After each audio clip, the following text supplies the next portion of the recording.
बच्चों, कैसे आप सभी? होप करती हूँ कि सभी बहुत अच्छे होंगे। और मैं आप लोग के लिए एक बहुत इंपॉर्टेंट टॉपिक लेकर आई हूँ और ये वाला जो है बहुत बार एग्जाम में पूछा गया है और पूछे जाने के बहुत ज़्यादा चांसेस है।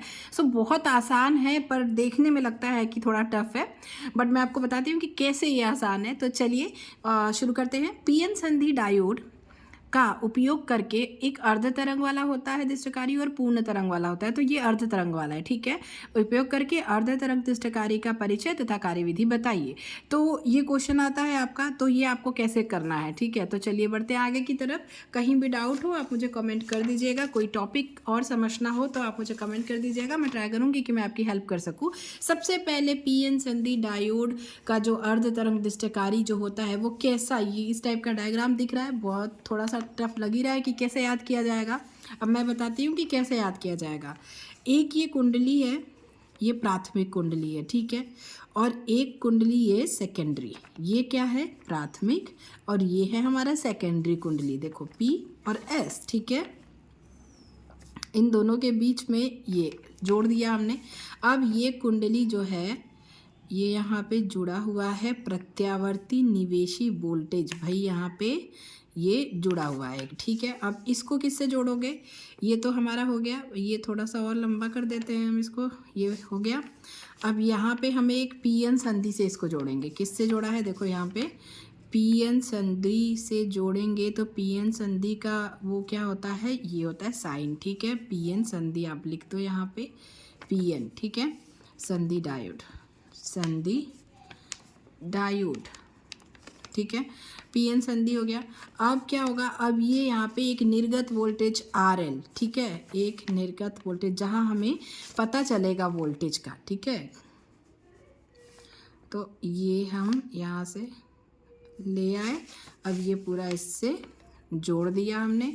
अब यहाँ पे हमें वोल्टेज जो है यहाँ पे RL है, इसी से पता चलेगा कि जो इसमें धारा प्रवाहित हो रही है, जैसे दो ये अर्ध तरंग है। अर्ध तरंग मतलब एक इधर से आएगी पॉजिटिव वाली, अगर आती है तो इधर से हम ज्ञात करेंगे, निगेटिव वाली इधर से आएगी, ठीक है। तो ये आधा आधा अर्ध तरंग है तो आधा, ये पूरा चक्कर नहीं लगाएगी, आधा इधर से या इधर से। तो इसके देख लेते हैं, पहले हम नेमिंग कर देते हैं जिससे कि पता चलेगा, ठीक है। ये A है, ये B है, ये C है, C, हाँ ये C है और ये D है। ये डायग्राम हमने पूरा बना लिया अर्ध तरंग दृष्टिकारी का, ठीक है, बना लिया पूरा। ये हमारा है संधि पीएन संधि डायोड, ये है हमारा निर्गत वोल्टेज RL, ठीक है। और ये प्राइमरी हमारा है और ये सेकेंडरी, मतलब ये दोनों हो गया। यहाँ पे प्रत्यावर्ती निवेशी वोल्टेज हो गया, हम लोग धारा यहाँ से प्रवाहित करेंगे। जब क्या होता है, जब यहाँ पे पॉजिटिव होता है, ठीक है, मैं आपको बता रही हूँ इसमें लिखना क्या है आपको कार्यविधि में, कि जब यहाँ पे पॉजिटिव AB के सापेक्ष हमें पॉजिटिव मतलब अगर वोल्टेज रहता है, यहाँ पे धनात्मक रहेगा जब, तो क्या होगा, तो तरंगे जो हैं वो ऐसे जाएंगी यहाँ से होते हुए C से D की ओर और अब यहाँ पे प्राप्त कर देंगे निर्गत वोल्टेज, ठीक है। बट अगर जो क्या होगा, लेकिन यहाँ पे जब ऋणात्मक रहेगा AB के सापेक्ष, जब ऋणात्मक वोल्टेज रहता है हमारा सापेक्ष, जब ऋणात्मक होता है तो क्या होता है, तो जो तरंगे होती हैं वो उल्टा चलती हैं इधर से, ठीक है, इधर से चलती हैं। तो जब तरंगे इधर से चलेंगी तो C और D में कोई वो नहीं होगा, मतलब यहाँ पे कोई परिवर्तन नहीं दिखेगा हमें किसी भी तरीके का, मतलब इस अवस्था में कोई लोड प्रतिरोध में कोई धारा प्रवाहित इधर से नहीं होगी, ठीक है। जब पॉजिटिव रहेगा तो ये पीएन संधि से होते हुए यहाँ से हमें पॉजिटिव जब रहेगा तो धारा जो है वो प्रवाहित होती है और यहाँ से हमें प्राप्त कर लेते हैं उसका। लेकिन ये जब निगेटिव होता है तो इधर से इधर धारा बहती है तो हमें नहीं पता चलता। ये पूरा क्या है, पीएन संधि का अर्ध तरंग दृष्टिकारी।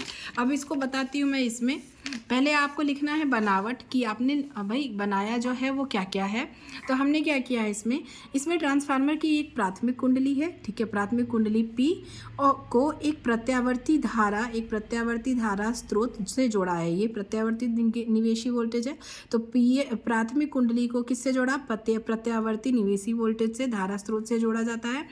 तथा द्वितीय कुंडली से, सेकेंडरी कुंडली जो है, द्वितीय कुंडली S में एक पीएन संधि, ठीक है, एक पीएन संधि डायोड तथा एक लोड प्रतिरोध, ठीक है, लोड प्रतिरोध आरएल श्रेणी क्रम में, मतलब एक के बाद एक श्रेणी क्रम में जोड़ देते हैं, ठीक है। क्या जोड़े हैं? पीएन संधि और आरएल लोड प्रतिरोध, याद रखना कि ये दोनों जोड़े हैं हम, ठीक है।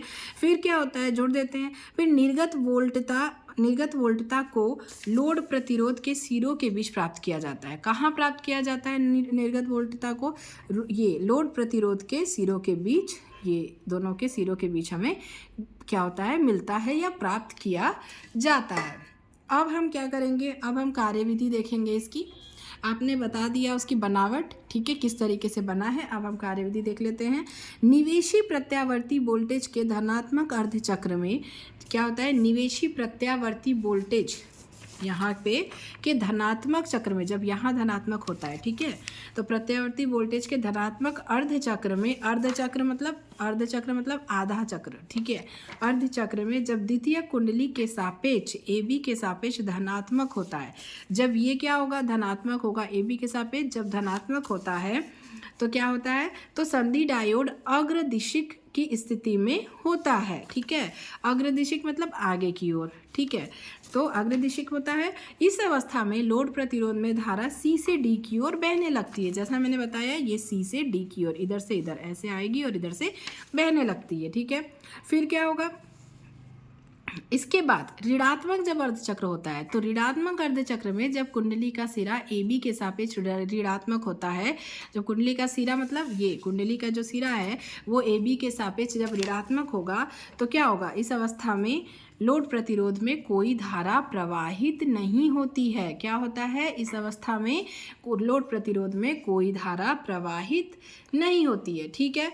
अब हम देख लेते हैं। अतः पीएन संधि डायोड के अर्ध तरंग दृष्टिकारी में केवल धनात्मक अर्धचक्र में ही लोड प्रतिरोध में धारा का प्रवाह होता है।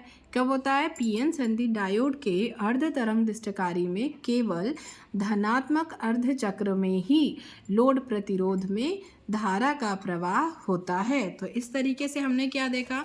हमने देखा पीएन संधि डायोड का उपयोग करके अर्ध तरंग दृष्टिकारी का परिचय तथा कार्यविधि, ठीक है। ये समझ में आ गया होगा। अगर इसमें अभी भी कुछ ऐसा होगा जो ना समझ में आया हो तो आप मुझे कमेंट कर दीजिएगा। मैं ट्राई करूँगी कि मैं आपकी हेल्प कर सकूँ। और इसके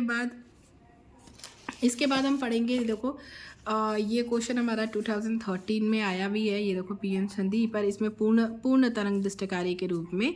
तो ये मैं इसके बाद आपको बता दूंगी। अभी हमने अर्ध तरंग दृष्टिकारी के रूप में पढ़ा, वो भी क्वेश्चन आया ही होगा कहीं ना कहीं। ये वाला पेपर जो है ये 2023 का है, ठीक है। 4 नंबर में पूछता है तो बिल्कुल हम छोड़ नहीं सकते।